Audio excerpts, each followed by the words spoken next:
Hey everybody, Brad here, and today we're going to be going over leashes and why they're important. So this is a leash. A leash. A leash. Now, funny enough, leashes weren't invented for people first. They were actually invented for you to help restrain your dog. But what are the leash laws?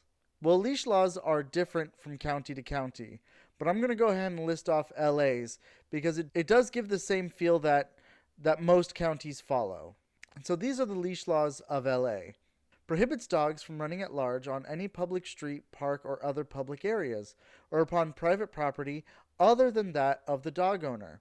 A dog must be restrained by a substantial leash, not exceeding 6 feet, and be in control of a competent person when off property. So, as you can see, your dog is meant to be on leash whenever they're out at the park or in any other type of public area. They should always be on leash unless they're at a designated area like dog parks. Now, this is really important to me because I see so often so many people disregard leash laws.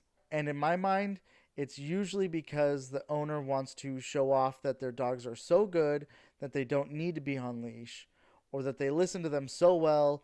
It's usually an owner ego thing and they're putting their dogs at risk for their ego. Ultimately, leash laws are there for safety.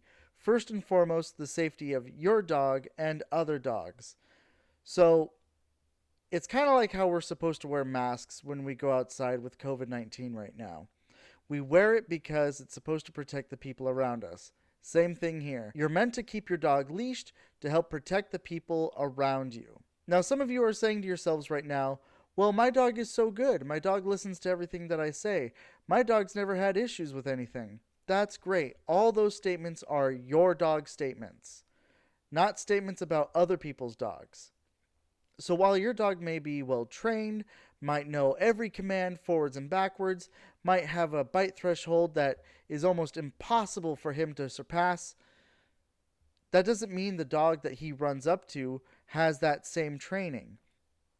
You have no idea what the response will be. You don't know that I'm a dog trainer. You don't know anything about me or my dog. So why do you just assume that all dogs are good?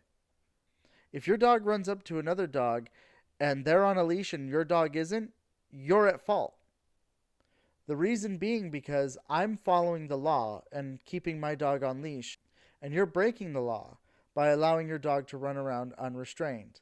That those dogs on leash could have defensive reactions to your dog running up to them. It's the same issue when you see a dog barking behind a fence, yet if you take away the fence, they no longer bark because there's no longer that barrier. The leash acts like a barrier, and the dog feels like they have to be defensive aggressive in order to get the other dog away from them. The main reason of this being is because when a dog is on leash, you take away their flight response. And so if they are defensive aggressive and a dog comes running up to them and they're being restrained by something, they can no longer run away. They have one option, and that is to fight. If you had a leash on your dog, you could have restrained them and kept them away from that situation. But because your dog is aggressively running towards mine, and mine feels like it has to defend itself, then that's what's going to happen. It's going to defend itself. Even when you have two dogs meeting on leash, you still need to be very careful with how those meetings go. Because again, dogs feel like they are being restrained and cannot run away from the situation. Not all people are good, not all dogs are going to be good. It's just the reality of it. And in order to be safe, you keep your dog on a leash. Now, there are other instances. You could say that your dog is so good, but let's say they see a running squirrel across the grass and they want to go chase after it. How are you going to stop them? Maybe your training isn't enough for this situation, and maybe the squirrel runs across the street because most of these parks are right next to busy streets. You just have to come to the terms that you were being irresponsible, and now your dog's going to get hit by a car because of your ego. But there's even other dangers at these public parks.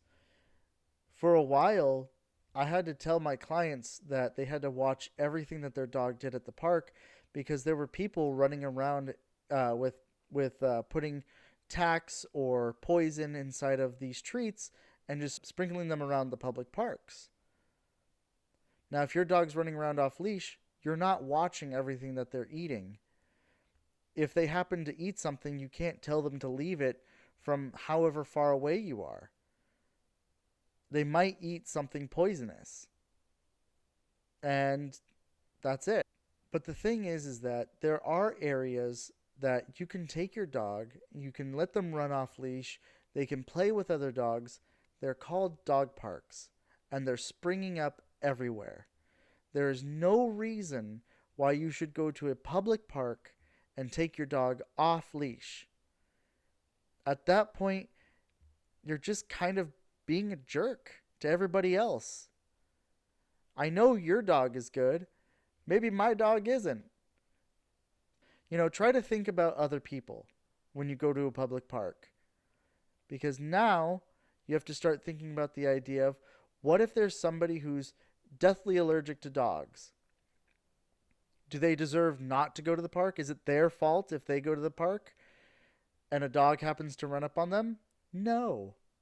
Because they don't expect people to let their dogs run off leash. These people who are allergic to dogs deserve to enjoy the park as well. You don't own the park. If you want them to be off leash, go to a dog park. And then what about people with phobias of dogs? I actually have a couple friends, even though I'm a dog trainer, I still have a couple friends who are deathly afraid of dogs because they had a hugely negative experience or got bit in the face when they were kids. Do these people deserve to live in fear of being in any type of park situation or public area because you might decide that you want your dog to run off leash? Maybe they see the dog and they try to run away from the dog, thinking that they're in danger. Your dog sees this and thinks, oh my gosh, we're playing chase, and then decides to chase after that person. What are you going to do to stop them? Nothing. Because you don't have a leash. It doesn't matter how well trained you think your dog is. There is a scenario out there that they will not listen to you. Why risk it? Why would you risk the safety of your dog? There really is no reason to have your dog off leash other than for you, not for your dog. At least at public parks or other public areas, you can take your dog to a dog park if you want them to run off leash. It's not the fault of these people who have phobias or who have allergies to dogs. They deserve to be able to go to the park as well. They should be able to enjoy themselves at the park. They should be able to have picnics at the park and not expect your dog to come running up on them. It doesn't matter how well trained you think they are. Please have your dogs on leashes at least when they're in public and not at a dog park. That's going to be it for this video. My next video will actually be on loose leash training and how to walk your dog on a loose leash.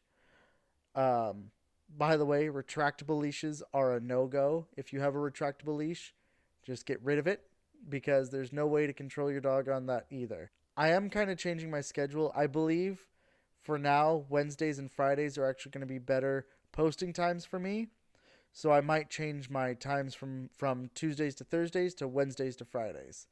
So from now on, I'll probably be posting on Wednesdays and Fridays. But the next video will be all about loose leash training. Thank you very much, and I'll see you Friday.